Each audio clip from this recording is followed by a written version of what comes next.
Queridos irmãos, graça e paz. É um privilégio ocupar o púlpito para pregar a palavra de Deus.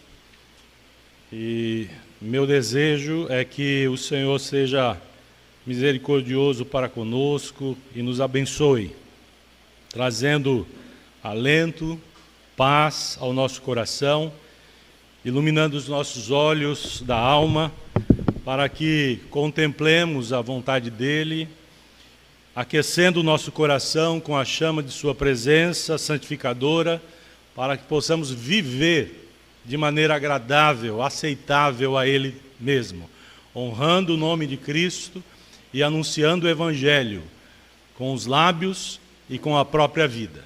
Que o Senhor seja, então, gracioso para com a nossa vida nesta hora e nos dê porção de Sua palavra para a nossa edificação e crescimento. Amém? Convido a igreja a abrir sua Bíblia no Salmo 121, é um salmo de romagem.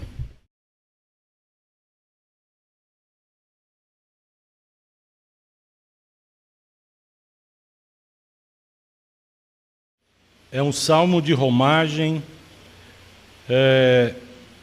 e os salmos de romagem, eles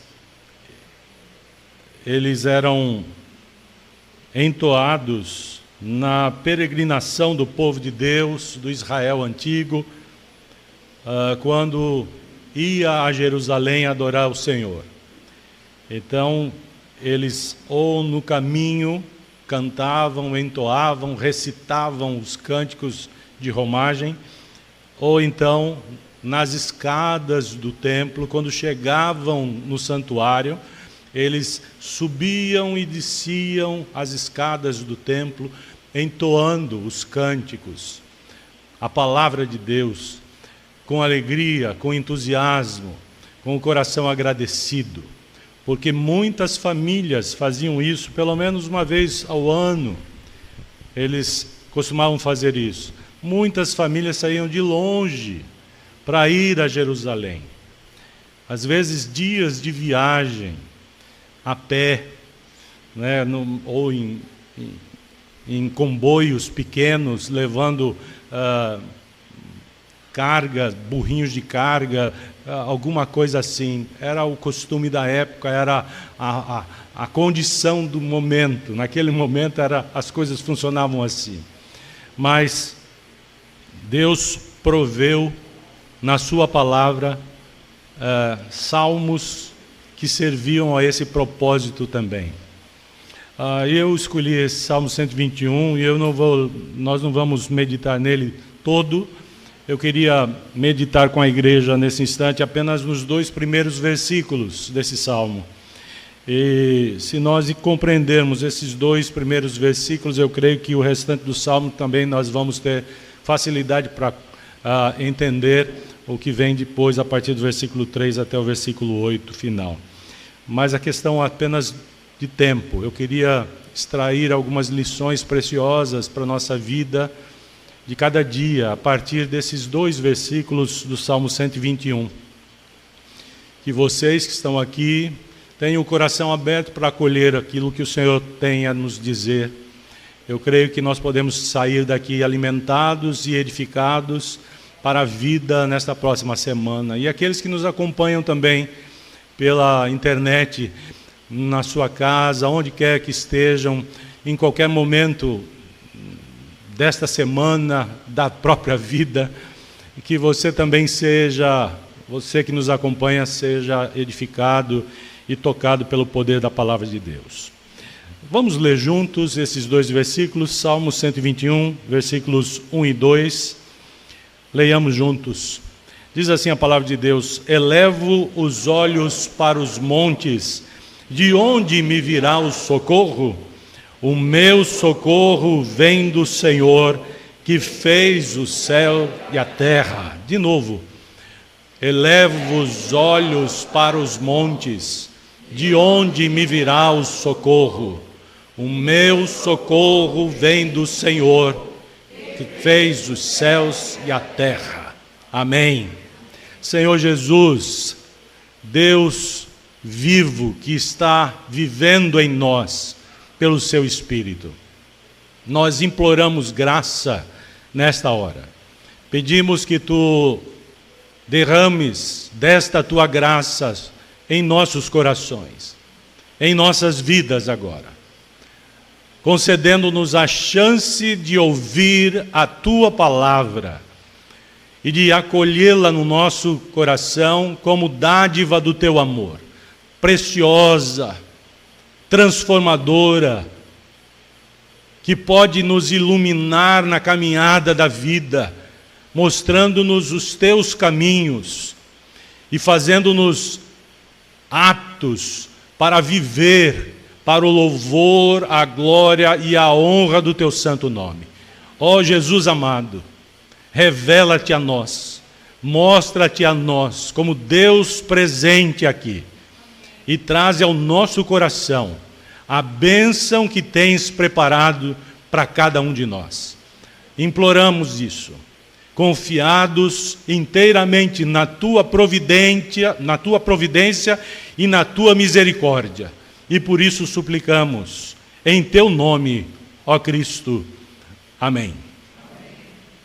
Queridos irmãos, uma coisa que não dá para escapar, não dá para mudar, é que na vida nós teremos que lidar com situações delicadas, difíceis, e nós devemos ter isso muito claro em nossa vida, que o sofrimento não é uma escolha, não é uma questão de que eu posso ou não experimentar dele.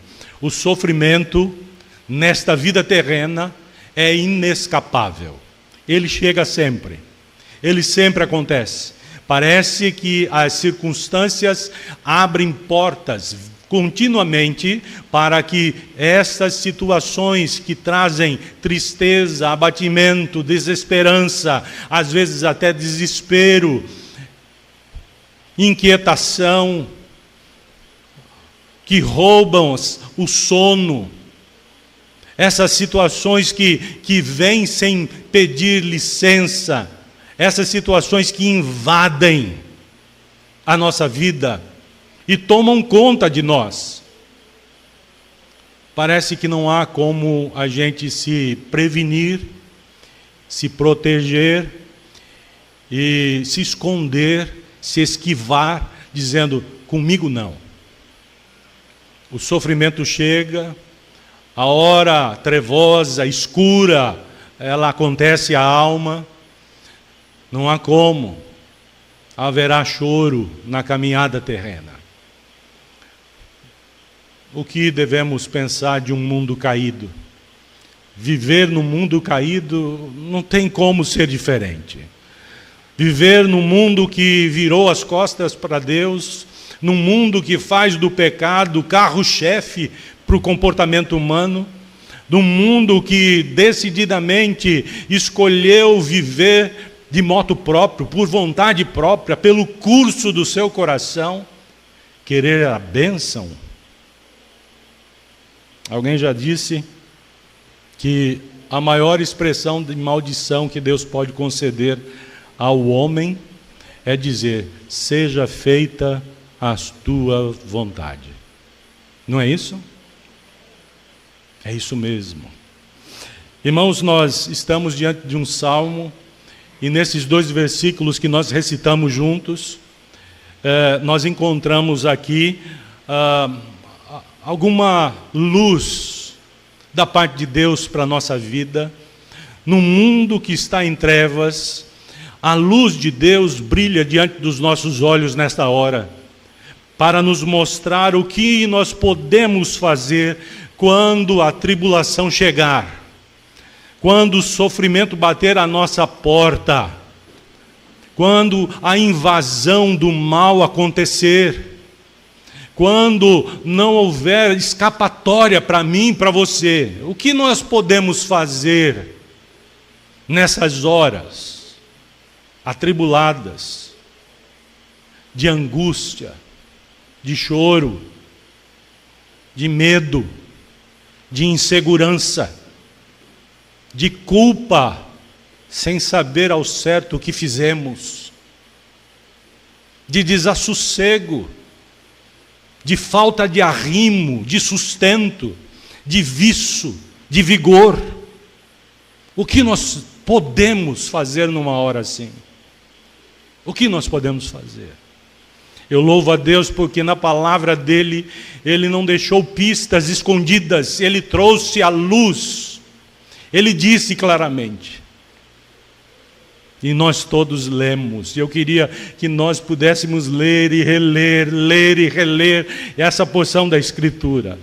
Não só os 2 primeiros versículos, todo o Salmo, e quem sabe decorá-lo, guardar no coração e na memória. Eleva os olhos para os montes, e a pergunta da alma inquieta, da alma atribulada, do coração aflito, da mente povoada de pensamentos maus: de onde me virá o socorro? De onde? Onde eu posso ter esperança? Onde eu posso encontrar abrigo? Onde? Onde está o lugar firme para minha alma? De onde? Esse é o brado angustiante de um coração atribulado. Mas em seguida, vem a altissonante expressão de um coração inundado pela graça de Deus. E a fé salta na frente e brada, altissonante: o meu socorro vem do Senhor, que fez os céus e a terra.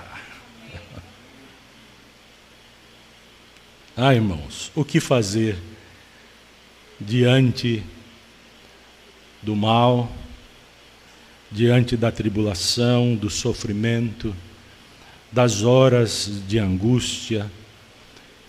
O que fazer? Eu creio que nós precisamos aprender 3 lições aqui importantes da parte de Deus e sua palavra. E precisamos aplicar essas verdades, essas lições ao nosso comportamento de vida. Precisamos aplicar a conduta, fazer com que a palavra de Deus torne carne em nós, vida no nosso cotidiano, e não apenas luz na cabeça, mas uma chama que vem do céu e que faz o coração arder e pulsar, e a vida acontece diante de Deus e a partir dele, na mesma toada, no mesmo ambiente de hostilidades, de conflitos, de angústias, de sofrimento, de tristeza, mas ali está alguém cheio da presença de Deus. Nós precisamos saber fazer isso. Nós precisamos sair daqui, da igreja, do culto, para uma vida em que a palavra de Deus seja encarnada, vivenciada, para a glória do Senhor, para a alegria do nosso próprio coração. A pergunta é essa: o que fazer quando o dia da angústia chegar? 3 coisas, pelo menos, nós precisamos saber aplicar à vida. 3 coisas, 3 lições. A primeira, eu diria ao seu coração nessa hora o seguinte, a partir desse primeiro versículo aqui: não negue o seu sofrimento e a sua dor. A primeira coisa que nós devemos aprender quando lemos na Escritura essa expressão: eleva os olhos para os montes, e há uma pergunta: de onde me virá o socorro? E depois a resposta: o meu socorro vem do Senhor. Eu queria que nessa primeira expressão, eleva os olhos para os montes, você entendesse que Deus também quer falar ao seu coração, que você não deve negar o seu sofrimento e a sua dor. O salmista não fez isso. Não sabemos quem foi o autor desse salmo. Mas ele não negou a sua preocupação, o seu desassossego, o seu desconforto. Ele não negou. Ele começa afirmando quem ele é e como ele está.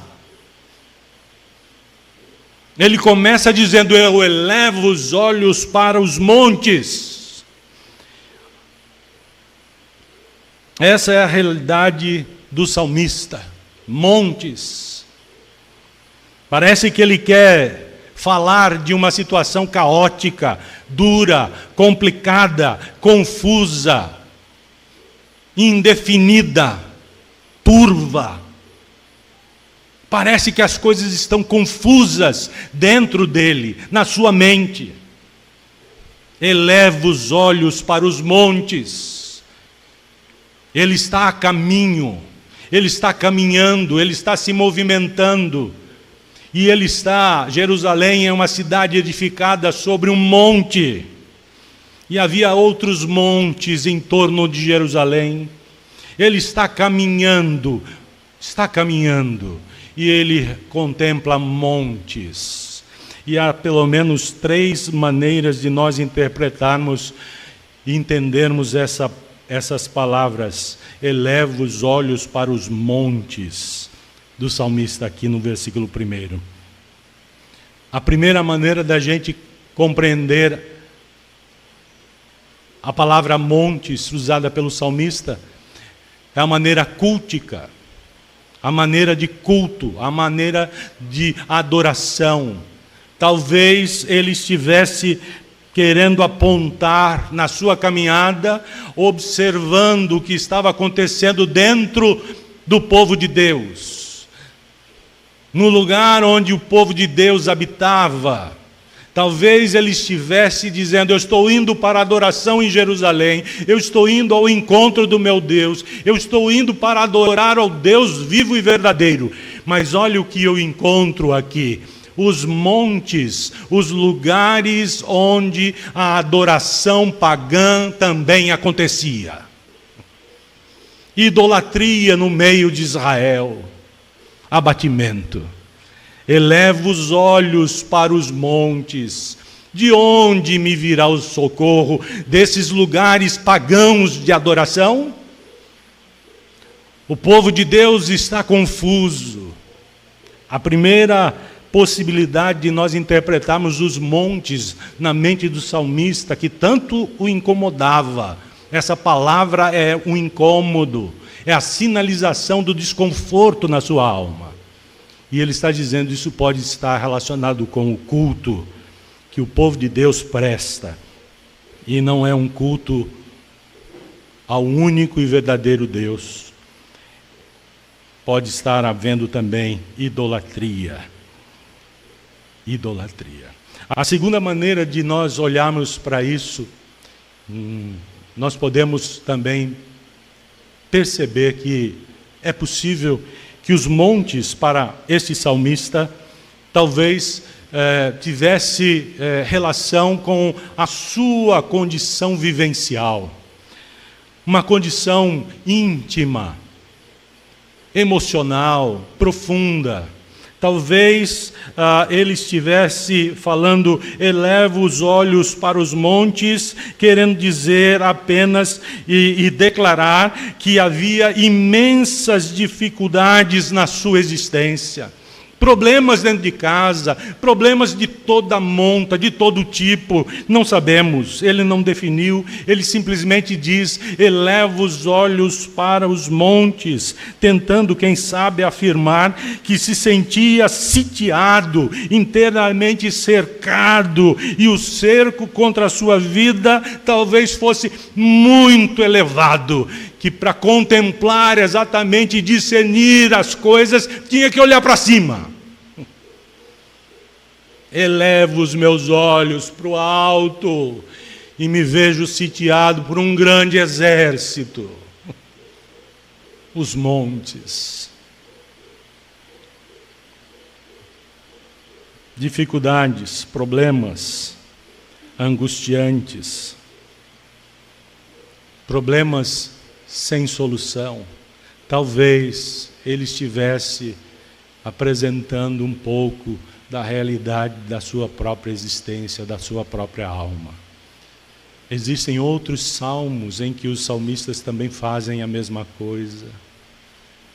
Lembram-se do salmista Davi dizendo: até quando estarás abatida, ó minha alma? Por que te angustias, ó minha alma? Isso é comum. Os salmos de lamento, a maioria dos salmos da Bíblia, salmos de lamento, em que o homem, o ser humano, o crente, o Filho de Deus, se derramava diante do Senhor e lançava as súplicas, dizendo: Senhor, eis aqui o meu sofrimento. Lamentando. Mas há uma terceira maneira de a gente interpretar esses montes na vida do salmista.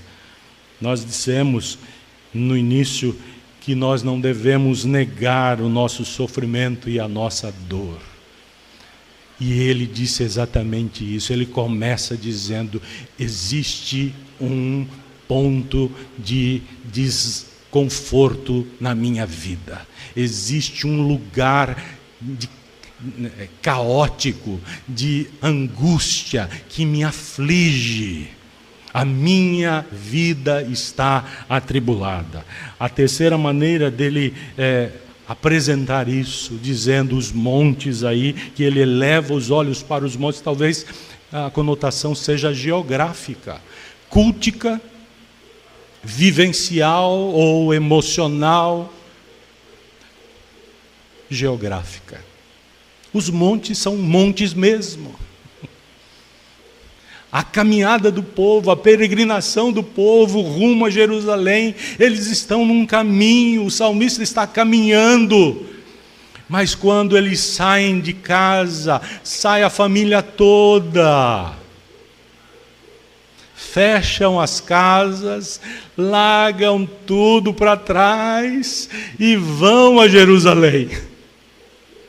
E os montes representam, na caminhada, perigo. Quem é que está atrás daquele lugar? Quem está à espreita ali em cima? Quem nos vê de longe?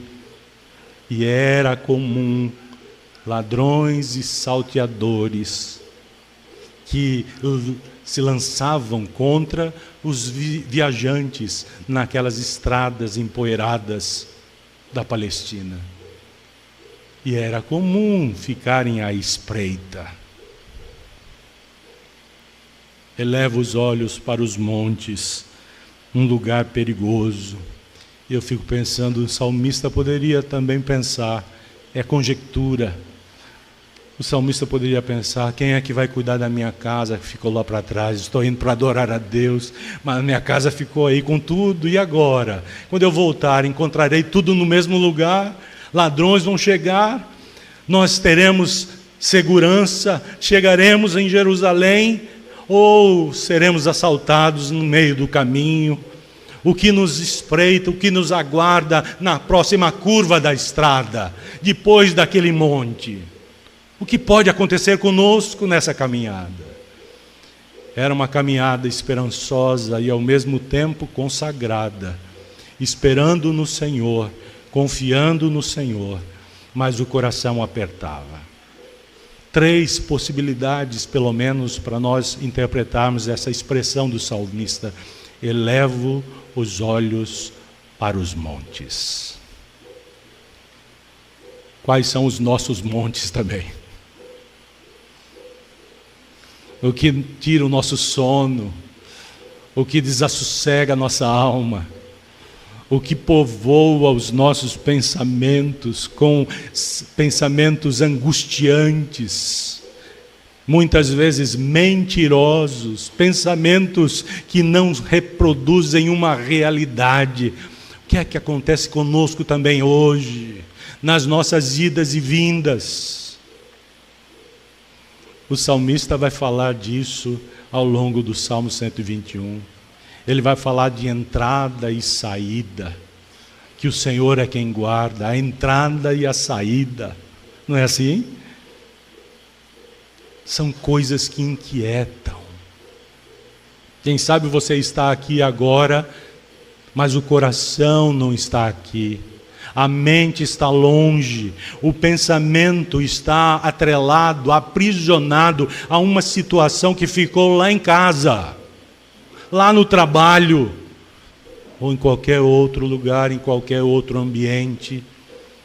Pode reproduzir apenas essa situação de preocupação que não encontra guarida e paz. Sossego. Elevo os olhos para os montes. Não negue o seu sofrimento. Não negue a sua dor. Não negue a sua preocupação. Não faça de conta que não dói. Não diga, está tudo bem? O que você responde? Tudo bem, estando tudo mal.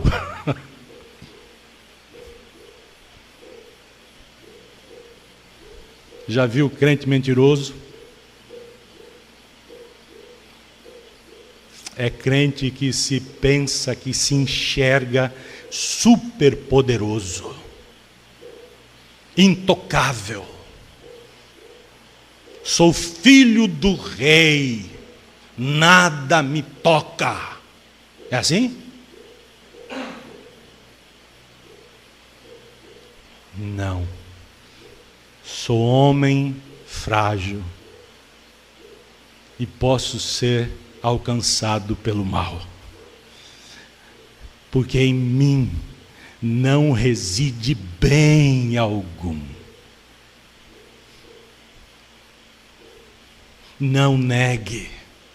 Você não tem superpoderes. Alguém já disse que o primeiro passo para a cura de alguém é reconhecer que está doente. Primeiro passo, reconheça. Reconheça. Não negue seu sofrimento, sua dor, sua dúvida. Não negue. Olhe para o alto. E isso pode representar também mais uma coisa. O desejo do salmista de encontrar, não na terra, mas nos altos de Deus. No alto, nos montes, lá em cima, a provisão para a sua vida. Do alto é que vem o socorro, é de lá. Mas não negue. O salmista começa a refletir sobre a vida, num cântico de romagem em direção ao culto a Deus em Jerusalém, falando: dentro de mim existe um coração tomado por preocupações. Dentro de mim pulsa um coração atribulado. Elevo os olhos para os montes. Existem situações duras e nós não podemos fechar os olhos a elas. Elas estão dentro de casa. Pode ser com o filho, pode ser com a esposa, com o esposo, no trabalho, nos estudos, nas relações familiares, com os parentes próximos. Irmãos, há situações e situações que desassossegam, que tiram o sono, que preocupam. Não negue. Não diga que está tudo bem. Chore na presença do Senhor se for preciso. Faça como a palavra de Deus recomenda. Rasgue o coração e a alma. Derrame a alma na presença de Deus. Mas não negue. Não negue. Uma vez eu fiquei doente. Isso faz muito tempo que aconteceu comigo. E eu estava doente e estava no culto. E depois de pregar, Deus sabe como, fui à porta cumprimentar. E uma irmã, a igreja saindo, cumprimentando, uma irmã passou e disse: pastor, a palavra de Deus diz que praga nenhuma chega-se à nossa tenda. Tome posse dessa verdade. Falei: ô minha irmã, não dá mais, eu já fiquei doente. Mas olha a cabeça, como é que funciona, praga nenhuma. Falei: ô minha irmã, não é hora para eu pensar nisso. Mas eu fiquei pensando, será que essa irmã nunca ficou doente, né? O que ela entende por isso? Que Deus vai preservar todos de enfermidades. Não fez isso com Timóteo, pastor Timóteo, que Paulo amava, filho na fé de Paulo. Paulo diz: tome um pouquinho de vinho por causa da sua enfermidade no estômago. Paulo não curou Timóteo, seu filho na fé. Mandou ele tomar um remedinho. Já pensou nisso?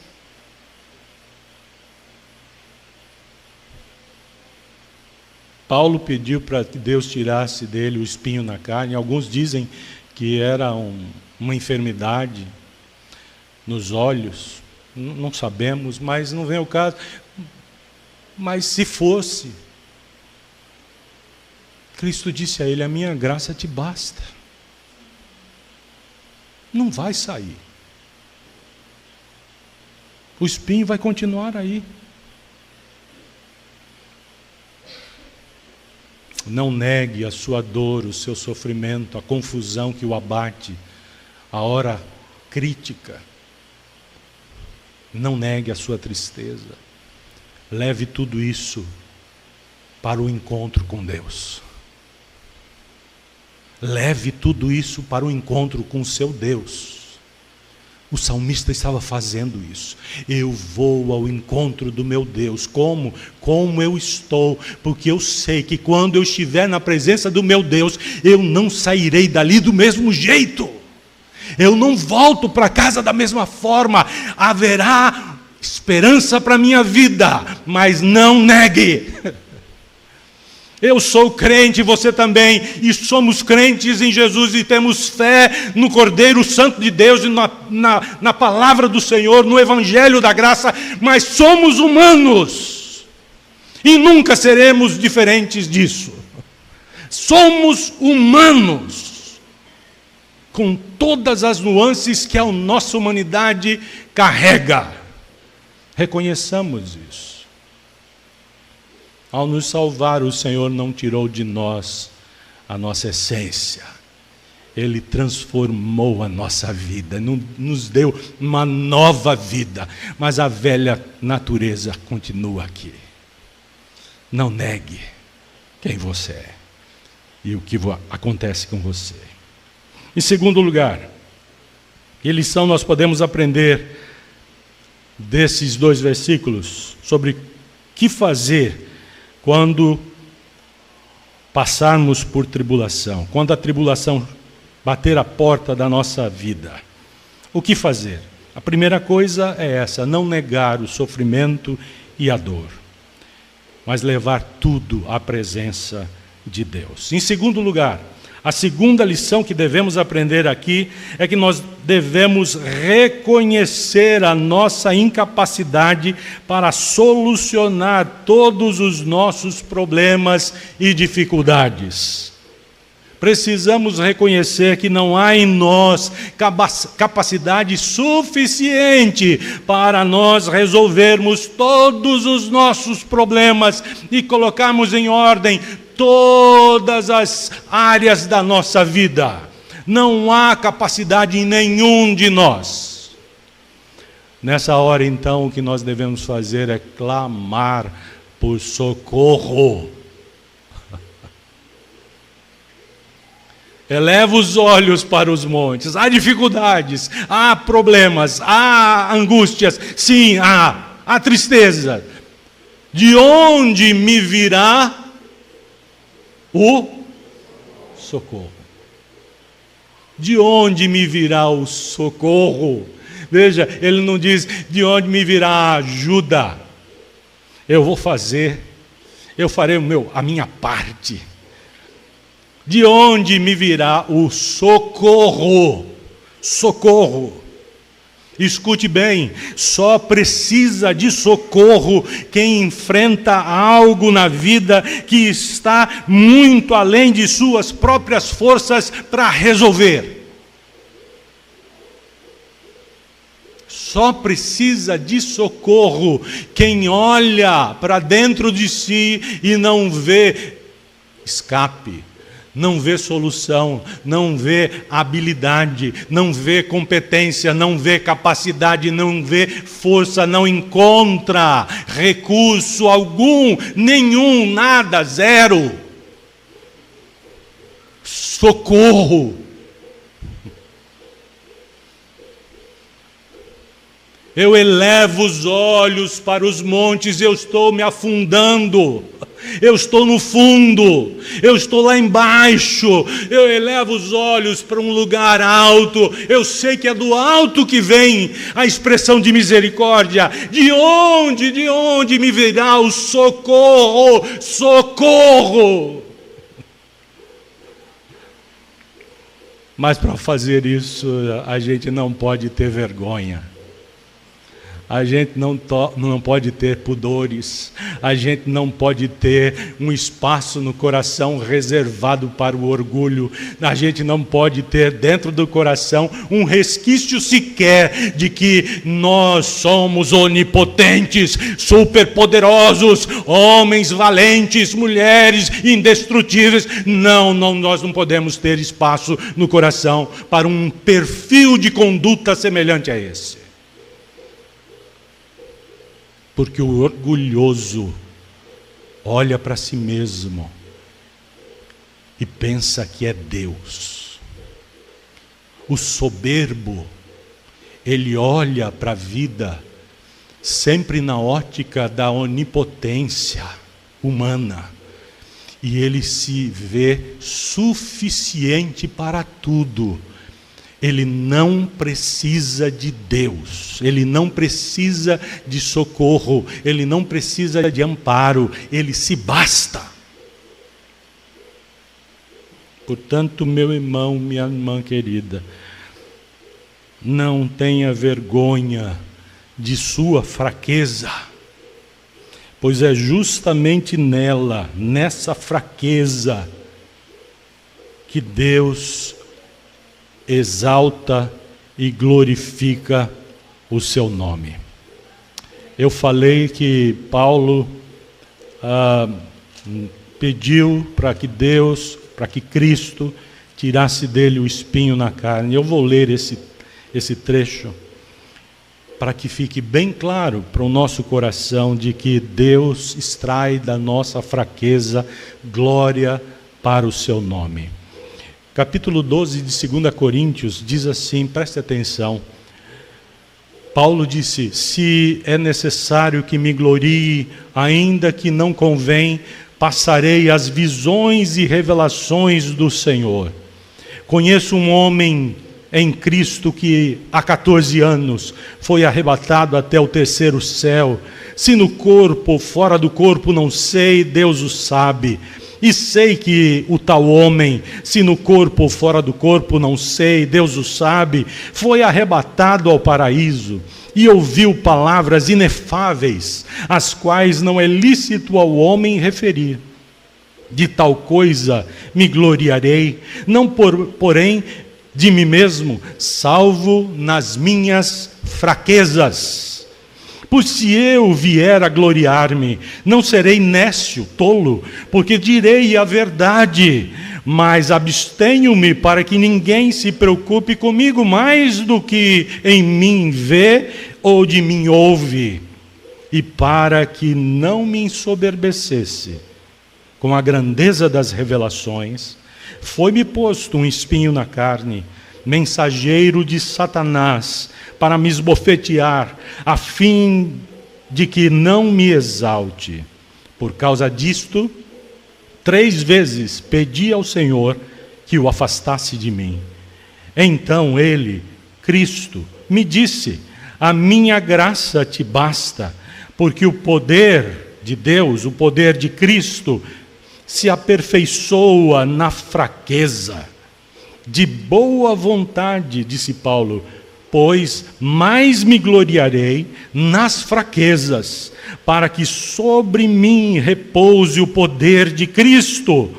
Pelo que sinto prazer nas fraquezas, nas injúrias, nas necessidades, nas perseguições, nas angústias, por amor de Cristo. Porque quando sou fraco, então é que sou forte. Isso é ser cristão, meu irmão. Isso é levar Deus a sério, Cristo a sério, como Senhor da história. Isso é não brincar de religião. Isso é ser nova criatura.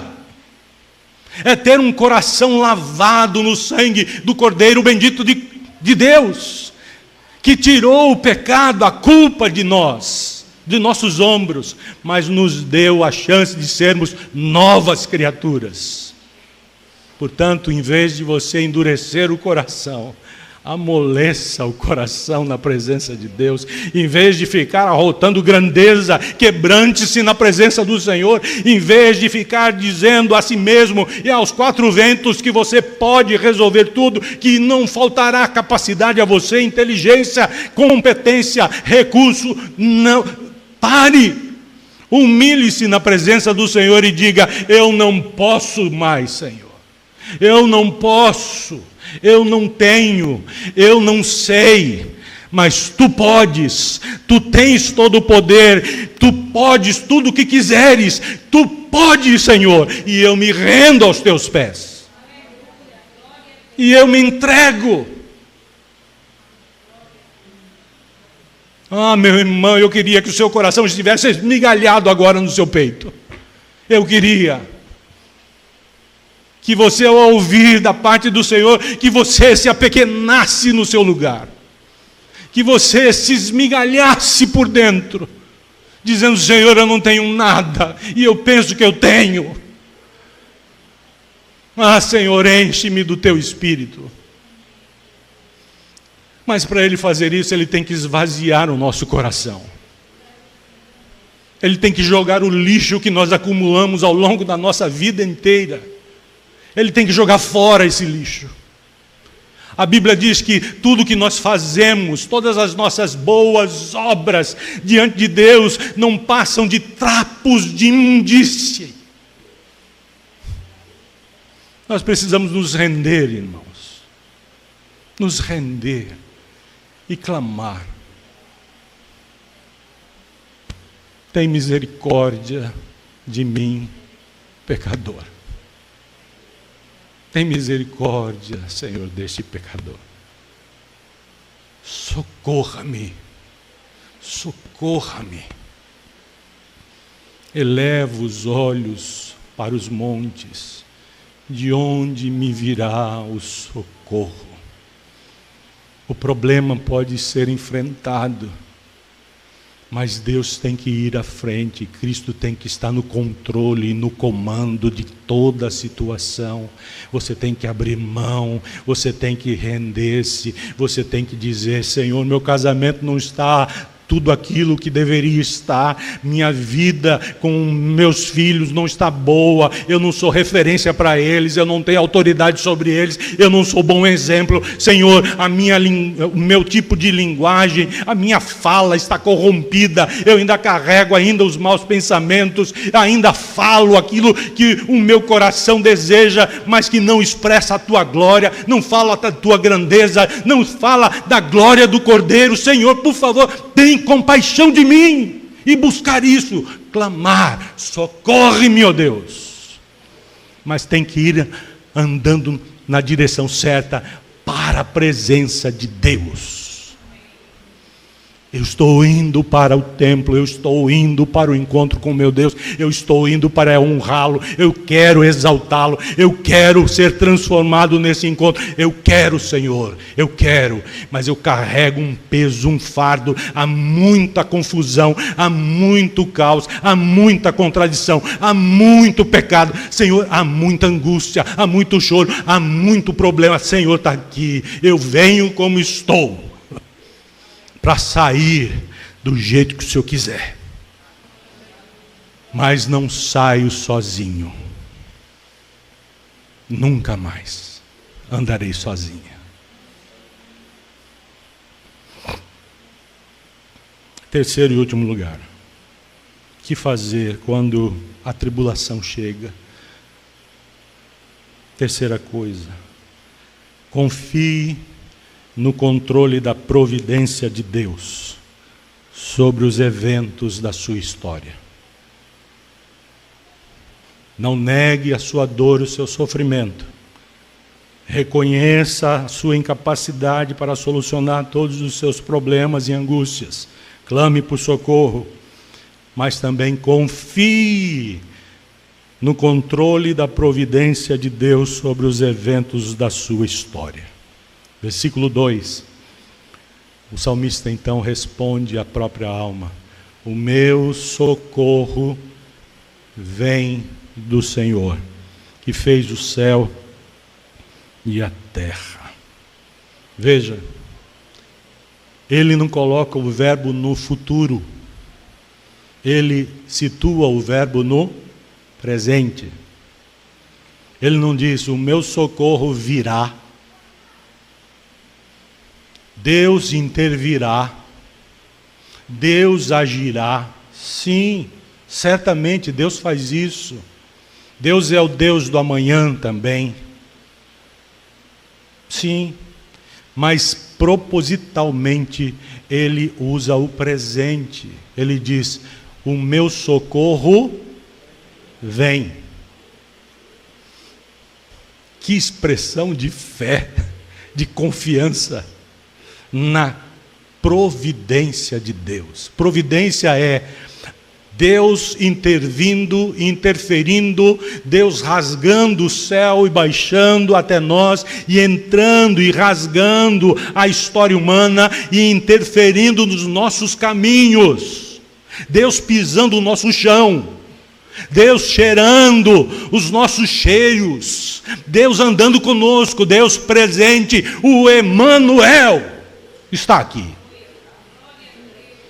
Portanto, ele diz: o meu socorro, enquanto eu estou a caminho, enquanto eu estou indo, enquanto estou no processo do encontro, o meu socorro vem, me alcança onde eu estou agora, hoje, já. Confiança, não apenas esperança pela provisão futura de Deus, mas confiança em fé, robusta, firme, genuína, de que Deus não apenas agirá amanhã, mas está comigo no meio da tribulação. São os amigos de Daniel na fornalha. O quarto, no meio da fornalha, não os livrou da fornalha, mas os livrou, como dizem aí por aí, né? na fornalha. Não os livrou da fornalha, mas os livrou na fornalha. Eles foram para a fornalha. E é de lá de dentro que Deus se faz presente. É ali. Meu irmão, minha irmã, talvez os seus problemas continuem ali onde estão. As dificuldades continuem lá. Mas o que não pode acontecer é que você não pode se sentir a única pessoa nesse ambiente de hostilidade, de maldade, de quebrantamento indevido, de dor lancinante, que não para, que não corta. Não, você não pode estar ali sozinho ou sozinha. Você precisa compreender que o seu Deus entra na sua história, seja qual for a história, seja o panorama que for, tenha a afeição que tiver, pode ser um rosto carrancudo, não importa, pode dar medo, Deus entra. Ainda que eu ande pelos vales da sombra da morte, ainda que eu tenha que andar num vale sombrio de morte, não temerei mal algum, porque tu estás comigo. Essa é a chave. Deus conosco. O que é que Jesus falou aos seus discípulos na hora da partida? Eis que estou convosco. Quando? Todos os dias. Até quando? Até a consumação dos séculos. Nós cremos nisso? Nós cremos mesmo nisso?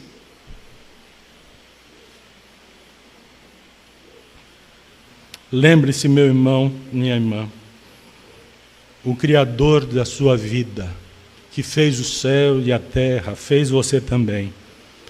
Ele não apenas criou quem você é, Ele é o seu Criador, mas Ele é também o seu mantenedor. Ele é quem sustenta a sua vida. Ele é quem guarda a sua alma. Ele é quem sonda o seu coração. Ele é quem visita e conforta a sua alma atribulada. É Ele que derrama o bálsamo consolador do seu espírito, que traz paz e sossega, e clama com voz suave, terna, profundamente amorosa: aquieta-te, acalma-te, aquietai-vos e sabei que eu sou Deus, o seu Deus. O salmista, no Salmo 121, versículo 2, se enxerga numa relação pactual, numa aliança direta, pessoal, profunda, com Deus Criador, mas também com o Senhor amoroso de sua alma, e se vê como alvo do seu amor, como alvo da sua misericórdia, como alvo da sua intervenção providente. O Deus de toda providência vem ao meu encontro e me socorre, e me socorre. Ah, queridos, o que nós devemos fazer quando a tribulação chega? Eu creio que nós podemos fazer essas três coisas, pelo menos. Essas três coisas. Não negar, reconhecer exatamente aquilo que Deus pode realizar, reconhecer que nós não temos condições por nós mesmos, mas Ele tem, e portanto nós podemos também confiar de que Ele, por ser quem Ele é, Ele pode controlar todos, não alguns, todos os eventos da nossa história. Todos. O meu socorro vem do Senhor. O Criador do céu e da terra se importa comigo e com você. Se importa. Porque Ele é Pai amoroso. É Deus compassivo. Ele quer entrar na sua história. Entregue-se a Ele. Consagre tudo a Ele. Tudo. Não algumas coisas, não guarde com você. Entregue tudo. O Senhor agirá. O Senhor proverá. Entrega o teu caminho ao Senhor, confia nele e o mais Ele fará. Que Deus ajude, que Deus toque em seu coração, que ao sair daqui nesta hora, que você não saia o mesmo, mas saia cheio das virtudes do céu e com uma disposição renovada de viver na presença de Cristo e para o seu inteiro agrado e louvor. Que Deus nos abençoe, que Deus nos guarde. Amém. Amém.